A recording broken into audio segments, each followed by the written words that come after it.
Hey, welcome to So Many Sequels, your book club for movies. I'm Josh. I'm Garrett. And I'm David. We are in week 3 of Mythology Month here in the club. And the We all club. are myths, fam.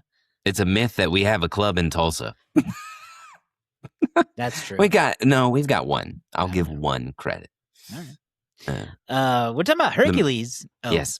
In our Mythology Month this week, we've covered "Oh Brother, Where Art Thou?" A little Western tinge look at it. We hit Troy, which I think we agreed in the nicest way is a classic Hollywood take on Greek mythology. On something. And now we're doing Hercules, which is the Disney '90s animated take on the Hercules myth. This also, I hadn't seen it in a while. David has seen it 9 times this year, apparently. At minimum. I hadn't seen it in a while, so I was surprised to be like, oh, they mentioned Achilles right here in the beginning, basically. I know. And Odysseus. Trained by Phil. Exactly. So they exciting. They clocked a lot of them right out of there. So I was like, okay, this is the perfect movie to continue as we move into the Odyssey for Mythological Month. Plus, again, we've talked about how I don't have the best backlog of like classic Disney movies, but I remember going to see this one in the theaters, and outside of Emperor's New Groove, I got to say, I think this is my favorite. It's definitely one that I think goes for comedy. It's one of the ones that goes for comedy the hardest, I think. Like Emperor's New Groove is like all comedy. This one does have some of that Disney sort of romance and sentimentality, but it also really goes for it with the comedy. Yeah, definitely. We talked about it briefly last week. I think this movie definitely helped fuel the mythology phase as a kid. I enjoyed it a lot growing up. I remember, I feel like I had like I don't know, some Hercules, like McDonald's cup or something that I would drink out of all the time at home. And I always liked watching Hercules. So it was fun. It was fun for me to revisit now, as an adult. I agree. David or Garrett, have you already said how recently it's? You watched it. How recently would you say you saw it? Probably within the last many years is what I would say. I would say it's been within the last many years that I've seen Hercules. Okay. How many years? I don't know, but many. Okay. Many. Well, let's get into what Letterboxd has the description is. Bestowed with superhuman strength, a young mortal named Hercules sets out to prove himself a hero in the eyes of his father, the great god Zeus. Along with his friends Pegasus, a flying horse, and Phil, a personal trainer, Hercules is tricked by the hilarious, hot-headed villain Hades, who's plotting to take over Mount Olympus. David, what was going on when this movie came out? Like, I don't even remember. Did Disney cartoons make a big splash?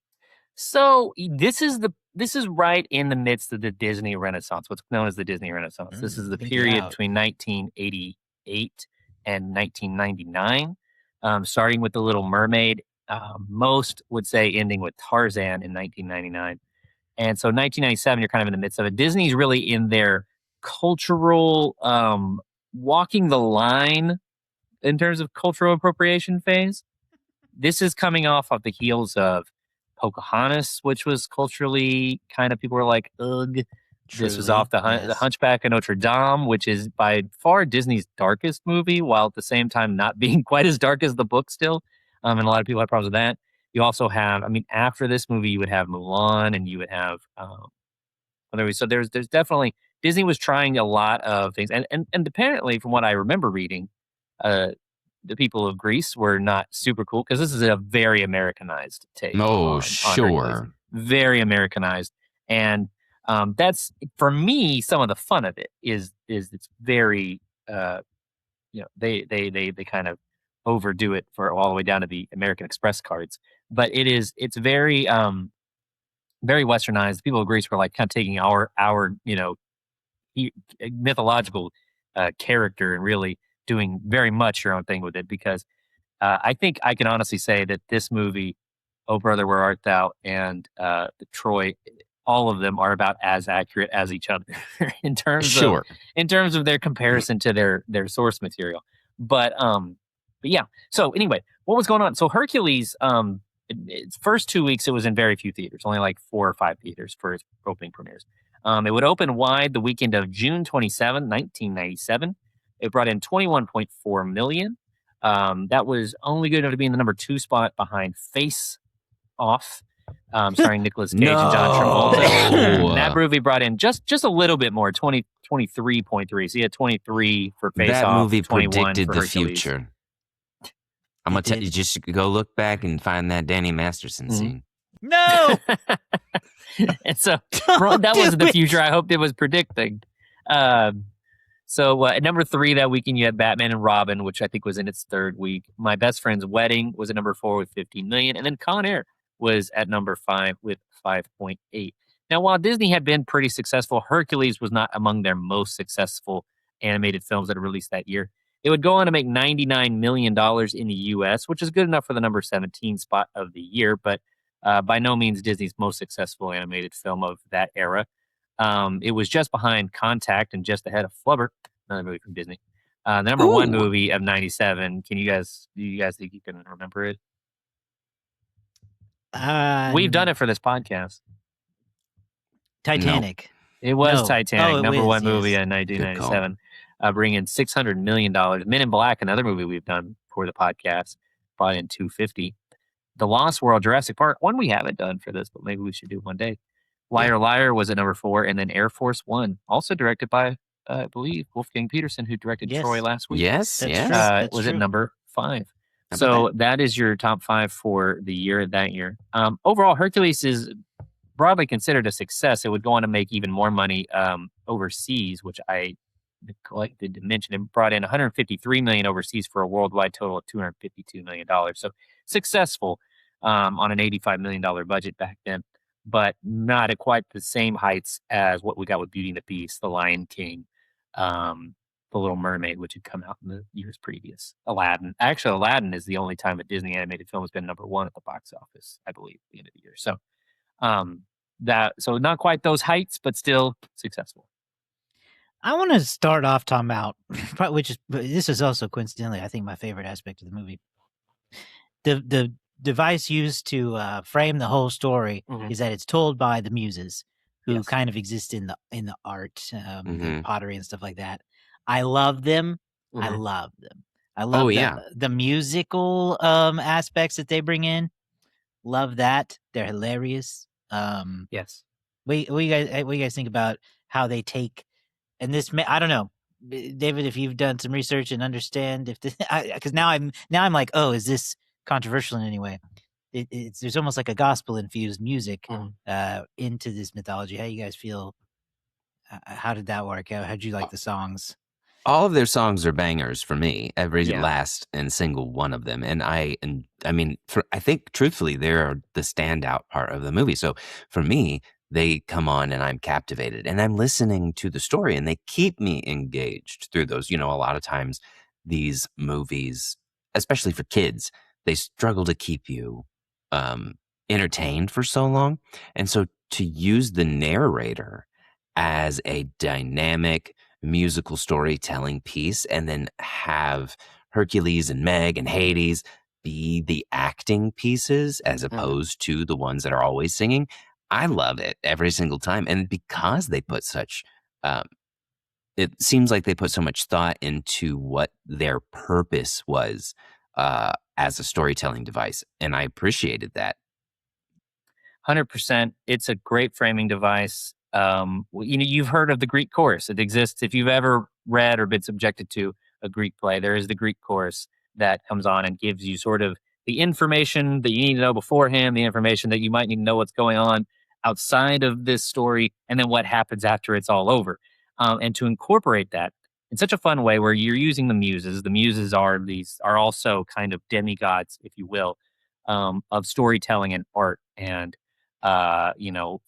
various kinds of artistic work. There's there's a muse of music and a muse of painting, a muse of writing. There's all these, they come together and tell these stories. And then we talk about the Americanization to bring in basically Southern gospel, African American Southern gospel, and make that it's a really interesting. And like I'm sure that I'm sure there's interviews somewhere where they talk about what was the genesis for that idea.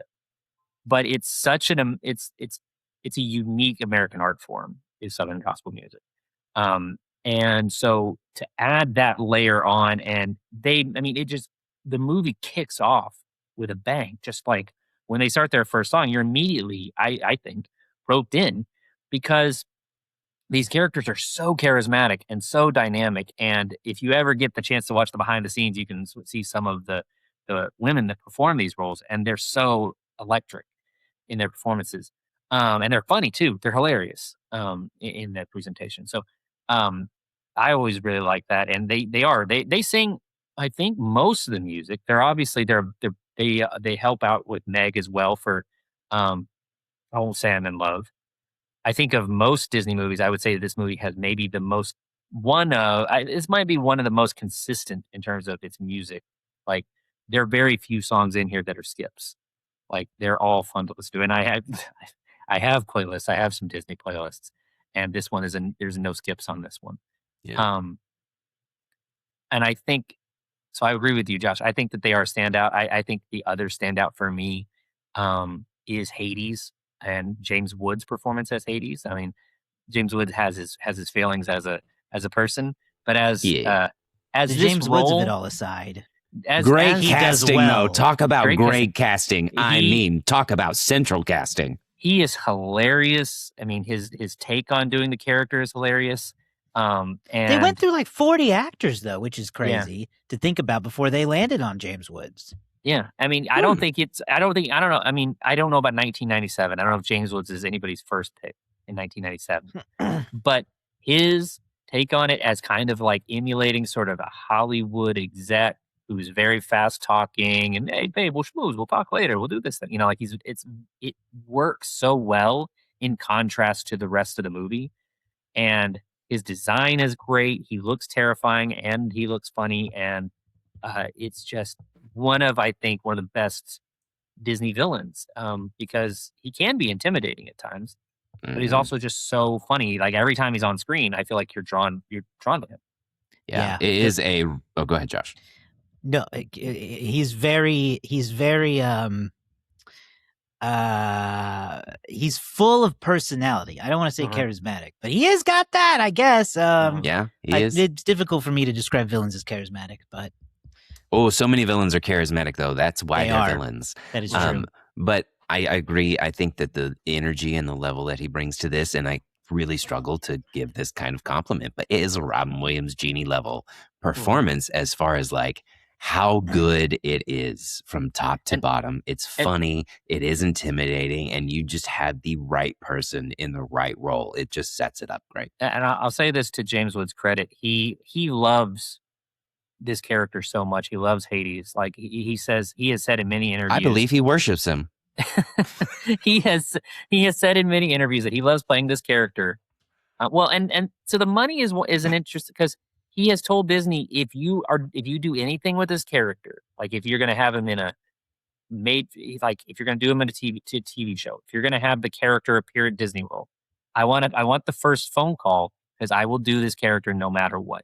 So they did a Hercules animated TV show, a Saturday morning cartoon.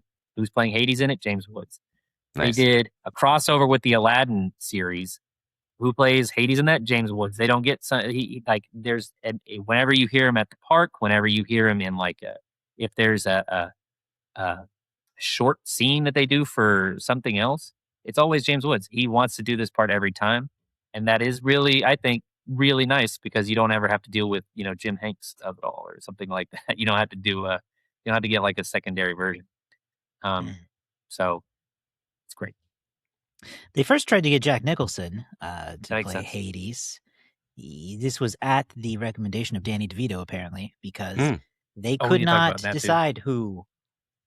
They had no idea who they wanted. He recommended Nicholson. Nicholson wanted apparently way too much money. I can imagine. Which you want me to do a cartoon? Right. You're gonna have to pay me, buddy. They were disappointed when he initially passed. Yeah. They eventually went on to cast John Lithgow as Hades. Okay. Could have worked. Yeah, I could see that. They worked on it for 9 months, couldn't make it work. He left the movie. Other people who came to Disney Studios to read for Hades are James Coburn, Ron Silver, Kevin Spacey, Phil Hartman. Hartman would have been good. I know. Martin Landau auditioned for the role, and apparently they also reached out to Jerry Lewis. Finally, they invited James Woods. James to the rescue. I know. Well, yeah, again, we went back to some of the Americanizing, and it's obviously everybody in this is American in some capacity, but like you've got white man Tate Donovan as Hercules, who, again, everybody does deliver their performance. And again, the point of this movie is kids. The point of the movie is money, but its target audience is the kids. And so, David, you mentioned the way that they Americanize it. And, they talk about the air hercs and things like that. Those things you have to do in order to connect with a kid. You have to make it something that they understand in the context that they understand. Yes. And I agree that those things that they do to bring in the pop culture at the time, man, those references still work too. Yeah. I mean, and that is, I think, again, sometimes you look at Deadpool 2, right? That the references there don't work. Deadpool still work. Hercules works. Yeah. It's crazy how some of these things you just are able to pull in and make reference that still continues to. Sometimes you can be 36. I can still understand all of the things that they're trying to do to make me get the point of Hercules. So, and I want to pick up on that too, because even today, kids understand endorsement deals in a different way. That you can, anachronisms can work, and if you really lean into them, anachronisms can be what makes the movie fun. If Disney had made like a very vanilla telling of a Hercules story, it would probably be, it would probably be liked, but the anachronisms it would be Superman of Returns makes this very fun. It makes it very entertaining and something to remember. 97, this was peak Bulls Jordan era. This was merchandising and superstars, and he's a hero in ancient Greece. Well, what's the most what's the comp for a hero in 1997? It's the biggest basketball star on the planet. It's the celebrity that surrounds our athletes and our movie stars, and that's what they used as sort of the vehicle to communicate that to a kid in 1997 is this is the biggest person on the planet. When he says I'm bigger than, all this stuff. I'm an action figure, that kids understood that as a concept. I think it is a really interesting way to tell this story. And I think it worked on me. It clearly had a lasting part for, I think, a lot of people. Same. I will say, Josh, you talked about controversy, and I do want to go back because there's so much to talk about. Because I want to talk about Danny DeVito as well as Phil. But you said something about controversy with the gospel music. I will say my dad doesn't remember this because I brought it up to him a few years ago after I think we were showing it to Judah or Bentley or one of my other nephews or son. I remember watching it in 1998. My dad came in while I was watching it, and he heard them say, he heard the opening song, and he heard them say, "That's the gospel truth." Okay. And my dad, as a preacher, as a Southern Baptist preacher, he was like, "I don't think I like that," because admittedly, it's not. This is not the gospel truth. This is a Greek mythology, and the gospel truth is about the life and story of Jesus. And they're using it in the movie. Honestly, they're using it very colloquially, as a figure of speech. As a figure of speech, like it's the gospel truth. Like you can believe me, But I understood even what he was saying at the time. But I was like, "Dad, let me watch the movie, please." Shut up, Dad. And I brought it. I mentioned it to my dad Stop being a few such years a ago, dad. and he goes, "My dad was surprised." He goes, "I said that?" And he goes, "I said, yeah, you said that." And he goes, "Oh, all right, well."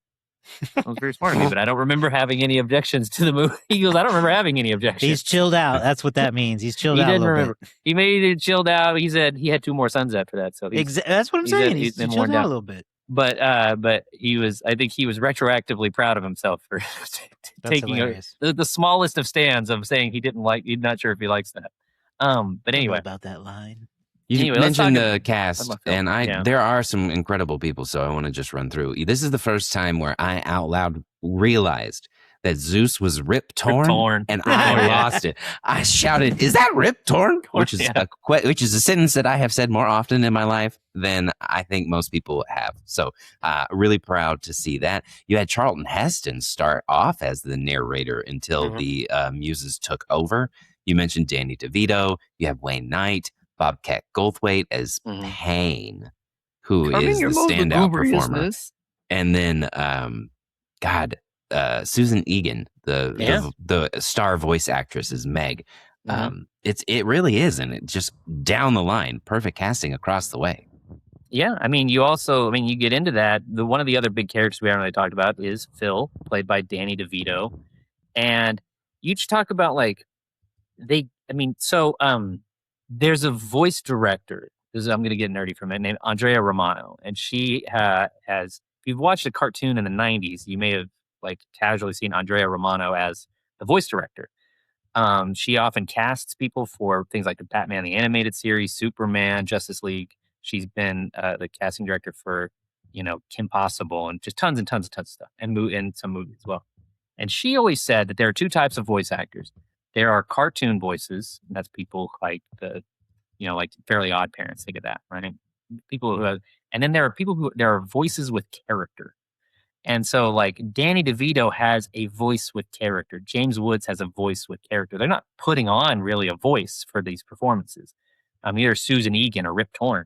They just have these very specific, interesting voices. And so Danny DeVito as this sort of put upon, somewhat at times, maybe a little skeevy, washed up trainer, you just believe everything he says, and he brings so much heart to the role as well. When he has that moment where he's rolling through his past heroes that he's trained, and he's like, Perseus, Odysseus, Theseus, a lot of yeses.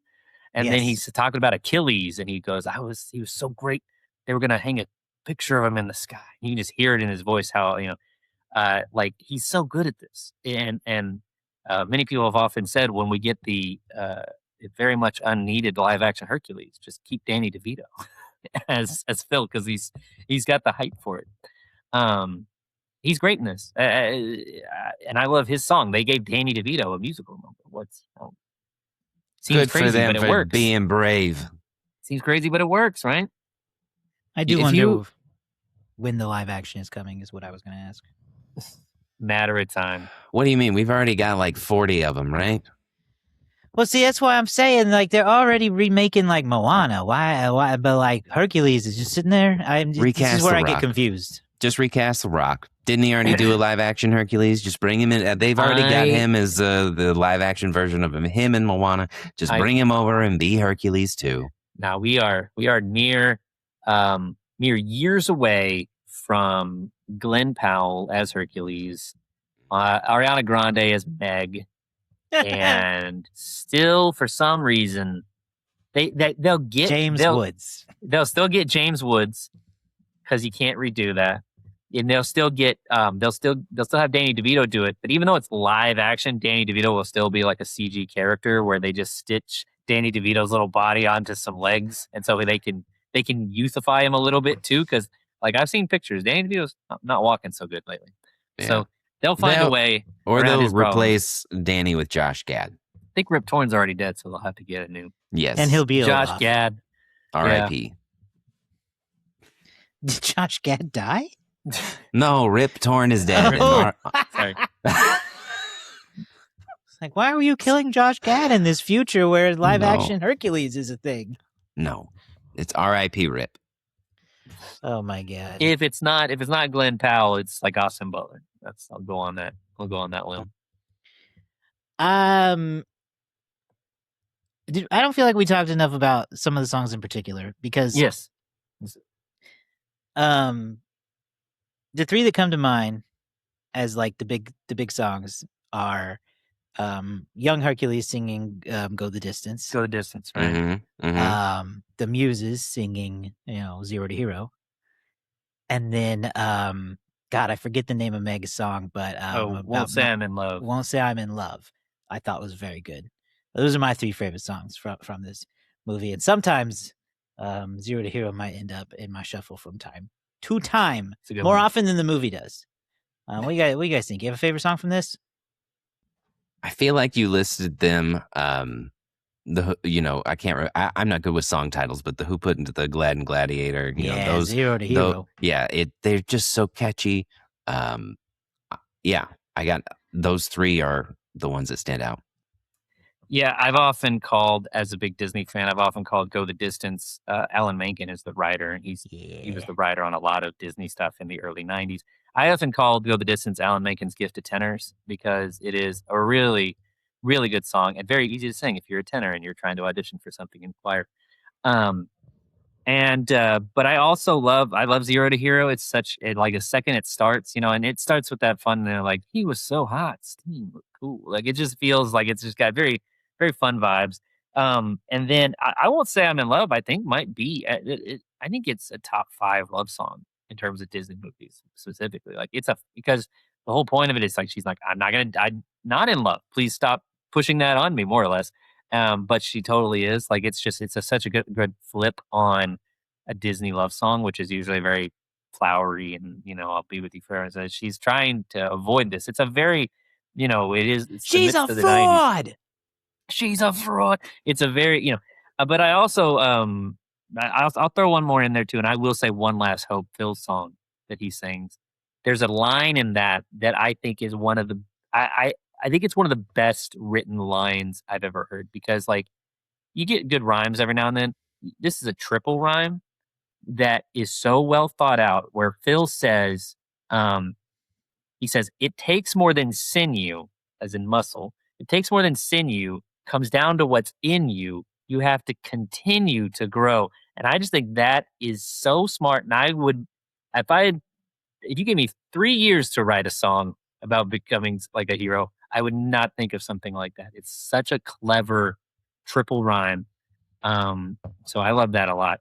But anyway, I want to know. I'll pose this to Garrett because David's seen it too much this year. Were you as unprepared for the needle drop, Michael Bolton version at the end? I am never prepared for a Michael Bolton was needle drop stunned because by Michael Bolton. I always lose my mind whenever Michael Bolton shows up, because it really is. He is somebody. I don't know. He's just got that charisma where he just shows up and you're like, oh God, bring the thunder. Yeah. No, that was incredible. Yeah, he's Michael Bolton. He's the voice of character. They gave us the movie version. They drop us with the best version in the credits. Are you kidding me? Well, we didn't talk about this. We didn't talk about it last week, but we didn't, and I'm mad about it. And the original song that was created for, oh my God, what was it? For Troy. Remember or something or other with Josh Groban. It was so big and so epic. Oh, what a stinker. And they dropped it at the credits at the end, and I was like, what in the world? We're past the days of original songs for movies in 2004. I thought like that. But another thing that made the movie feel old. Yeah. They always throw those things in the credits. It's unfortunate. Yeah. And this just same with this one. Like, bring back when big voice superstars would sing the radio versions of the Disney songs. I was gonna say the Bolton version got some radio play, but not much radio play. Unfortunately, yeah. I don't think he got quite as big as, say, like the Beauty and the Beast one. Radio's ass. Yeah. Now it's on the TikTok. This is a podcast. Okay. Do we want to do any favorite lines or anything like that? My God, I don't even know. I think before we were recording, one of my son's favorites was when Hades gets his hair blown out and he goes, "Whoa, is my hair out?" Which is just, it all comes down to the delivery. Yeah. I'm a big fan of when Hades gets really angry at Pain and Panic because he's like, he hears the squeaky shoes and he goes, "What are those?" And he does the whole, like, I've got this scheme that I've been setting up for 18 years. Because I got 24 hours before it goes up in smoke, and you're wearing his merchandise. Mm-hmm. And he's about to, like, let him have it, and he hears the sip. There's the, and then you just cut to Hercules out doing a sighting. You just are, explosion in the background. Yeah. That to me, I love that part so much. It's hard for me because I haven't watched it 9 times in 1 year. I have watched it maybe one time in 9 years, and thus I struggle to remember as many. But it really is the Hades show. Hades and Pain for me, because Bobcat Goldthwait is another voice that just really stands out. You know, when they get to bounce off one another, for me, though, that's one of the highest comedy moments because they are so funny. Yeah, if he finds out. There is one we talked about when we did Toy Story. We talked about like we talked about the line hoo or money, right? We talked about that. There's a little kids these days call it vocal stem that Pain does. Yeah, kind of bugs me, but they do things they want to quote. They call it as vocal stem. They call it a vocal stem, and I'm not sure that's exactly what that vocal stem means. Just a quote you like. There's one that Bobcat does that I quote all the time. He does it as Pain, where Hades says, Pain, panic, got a little riddle for you. How do you kill a god? And then just so out of context, I will use Pain's response of, I do not know. And the confidence he starts with, and then the lack of confidence he finishes with, the ability, it comes up pretty often to insert, I do not know very often into things. It's I mean, I often don't know the answer, so yeah, it makes sense why that would come up a lot. The movie also made me look up the word lugubrious, because when Pain is introduced, he says, coming your most lugubriousness, and that is by far, Jack couldn't get Jack to say it, but it's by far one of his favorite things. Like, nice. He rewatches the movie, he'll watch the movie, he will rewind it 30 times just to hear Pain come down and say, coming your most lugubriousness. Are you not going to tell us what it means? You looked it up. It means someone who is generally displeased or dour. Yeah, that's true. He is generally lugubrious. That's a shame. All right, well, shall we get into our final rating and review of Hercules? Hercules? That's a different movie, but... well, it counts. Still works. Bye-bye. Still works. Oh, my God. Let's see. I will say that, again, while I very much enjoy this, there are certain caps that I put on kid movies and a certain Disney-fied aspect of a movie. So I'm going to give this a 3.75. Interesting. Yeah. I have historically always given this a 4 stars. And I think it is really, really good. I think it is really, really funny. It's not my favorite Disney movie, but it is among the top. I may have to reevaluate because I've watched it a lot this year and Jack really likes it. I've always had, so I have a list of my top Disney movies. I always keep this one at number 12. So 4 stars with a heart on it. Based on my Letterboxd. 4 stars and a heart. All right. Based on my Letterboxd. There you go.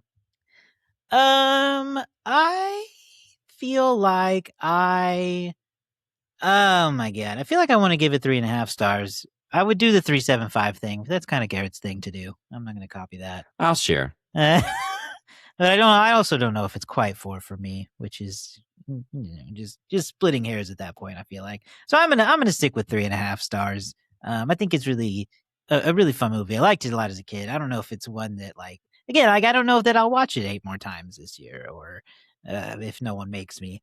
I don't know when I'll next get a hankering to watch Hercules, but I know it will happen. Yeah. But now that I'm thinking about it, I did watch this movie a lot as a kid myself. I actually wore the VHS out. And so from 1998 to 2010 or something, when I think I went and got the DVD of it, I couldn't remember exactly how it ended because the last 5 minutes were all garbled. There was the chunk from when Hercules meets Hades in the underworld. He's riding the dog. From that point through when he comes back up with her, and he's glowing and he's like a god now. Just completely all that stuff was just gone for me. So there was several years of watching. I had no idea what that meant, what that part was. All right. Well, let's get into guessing what the Letterboxd score is. I got some of the most popular reviews here from Letterboxd.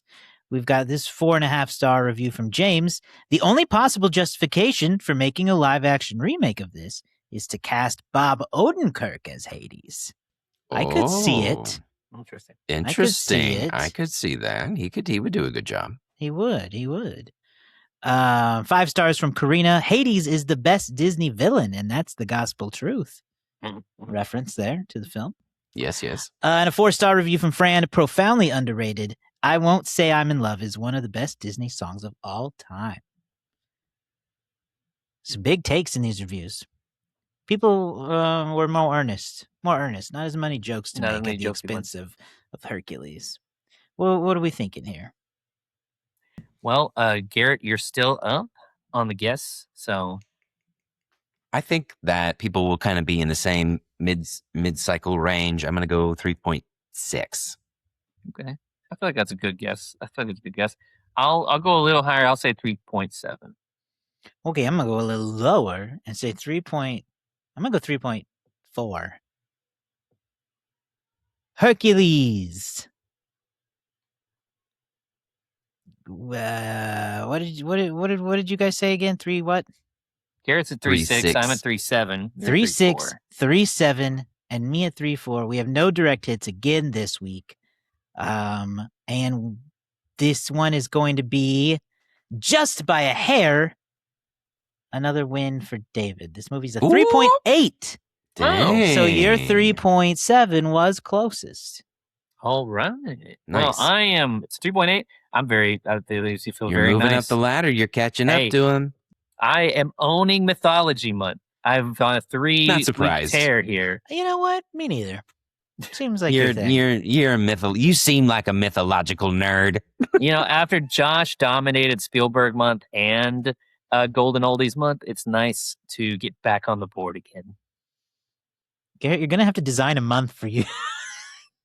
Maybe Listen, that's what I play it is. the long game. I just let the fates take as they may, if you will. They're going to cut your strings. What they're going to do. Yep. I just need to continue being quiet because it's been a long time since I've had any run. So just take that what I puts me get. at 9. Josh is at 10. Garrett's still at 6. All right. Well, that will do it for Hercules. Let us know what you think of the movie. Let us know at our Instagram at So Many Sequels Pod. You can also join our Discord over at SoManySequels.com. We'd love to hear what you think about the movie, your favorite mythology movies, mythological, whatever stories. We've got one more coming up, I believe, is the last one. The Odyssey itself. Odyssey. We're gonna get that Odyssey. Yeah, Odyssey. I'm intrigued by this one. Again, I'm not familiar with the source material in general, so I'm going in with a little bit more of a learned knowledge, but still a pretty blank slate. So I'm looking forward to it. How are you guys feeling about it? Like, what are your vibes as we go into a new Nolan? It's going to be epic. They've been promoting it for a year. Do we think it's going to live up to the hype? Interesting question, because I'm trying to separate between like living up to my hype and living up to like the general hype. I don't know that they're the same thing. I think that it will live up to my hype, which is that I've never anticipated and I think you can go back to some of our earliest conversations after this movie was announced. I've never anticipated that this would be the most historically accurate version of the Odyssey, which some people seem to think it will be.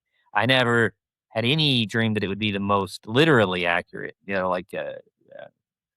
I always thought that in terms of scale and in terms of in terms of narrative structure, that Nolan had the best chance to bring that to life, because the Odyssey is a non-linear story. If you read the Odyssey, it doesn't even start with Odysseus. It starts with his son looking for him. So I anticipated that. I think he's going to do a really good job, because what is Nolan saying is non-linear storytelling. But I'm also a little nervous. I don't know what he's going to do in terms of like the gods. Is he going to have that? Is he going to have the mythic, supernatural aspect of this? I hope so. There's a Cyclops in the trailer, so I'm going through the cast list, and there are a lot of names not attached to people. So I'm wondering if that might be, they always keep some things a secret. I'm wondering if that is the case there. Possibly. Yes. If I had any concern, it's really my own issue, and it's that I guess I'm afraid that it might lean a little more into what some of our issues with Troy was, and leaning into the the reality buildup of things. But that doesn't, I don't know, that doesn't mean it'd be bad necessarily. But I think that's a different expectation from what some general audience stuff is. Like, we've already talked about, there's a contingent of people who have like already decided it's bad based on trailers. Yeah. And so like there's going to be an uphill battle in that corner regardless. Yeah. And I'm just wondering, like, will Christopher Nolan be able to get general audiences interested in the Odyssey? They usually come to his movies. This is different than his usual. I do feel like it's a Nolan movie, so I think that gives it a little bit more clout. It helps. I'm intrigued to see, one of the things that we didn't get into Troy, I wanted to see a little bit more of the horse, but I didn't know the source material. So I hope that we get to see some more elements of the Trojan horse aspect, because that is the element of this that I do know, and I would like to see it play out a little bit more, because that I am interested in. Yeah, I am really curious to see what he keeps, what he doesn't, like what he streamlines. Because I mean, it's a fairly long story. And like I said, it goes back and forth. It jumps forward in time, jumps back in time. And I mean, Nolan's good at that. I mean, the Oppenheimer covered like a 40-year window at times. So, but it felt like one story. I wish we could do this, but it would simply cover too much of a distance. But a friend of the show, Daniel, suggested to us that we travel around and see the Odyssey in every possible format, and then review each format. Yeah, don't know for a full month. Yes. I think we'd be lucky to see it in one format. That's be what lucky I'm saying. to go see it in like 70. We'd be. I bet we can bring Andrew on, because he's got a ticket to Circle Cinema's 35 millimeter. That's the most special print that I'm aware of in our vicinity, is the 35 millimeter print. There's obviously going to be the LiMAX and the Dolby, but the closest 70 millimeter print is Dallas, I believe, to our region. There's not that many left in the U.S., sadly. I mean, if we put our heads together, and maybe not on premiere day, but maybe like the second weekend, maybe we could put together a venture to Dallas. We could possibly. Can you imagine committing to that, though, if it's not good and we watched it like 6 times? We watch it 2 times. Yeah. I don't want to. I mean, I don't have any anticipation that it won't be good. It's just going to be a matter of like if the thing is, if you have a taste for Nolan's thing, then I think you're going to like it. If you generally have not been into his thing, you might not. And if you're kind of a person that goes back and forth, then it is going to be a crapshoot. But like, I think that performances will be fairly fine. I think the scale will be huge. I think the action will be really interesting. Will be really good. And then I think it'll be hard to, if it's anything like Oppenheimer, which I thought would be hard. I thought might be kind of a tough source material. Like it'll move so fast at times that like you'll be on to the next storyline before you even realize. Maybe that's just his thing. Maybe. I hope so. All right. Well, let us know when and what you think of Odyssey when you're going to see it. We will have an episode out reviewing it pretty soon after it comes out. So stick around for that. Subscribe to the show at Spotify, Apple Podcasts, YouTube, or wherever you get podcasts. Ooh, that's where we are. Creating podcasts. And we'll see you guys next time. Bye.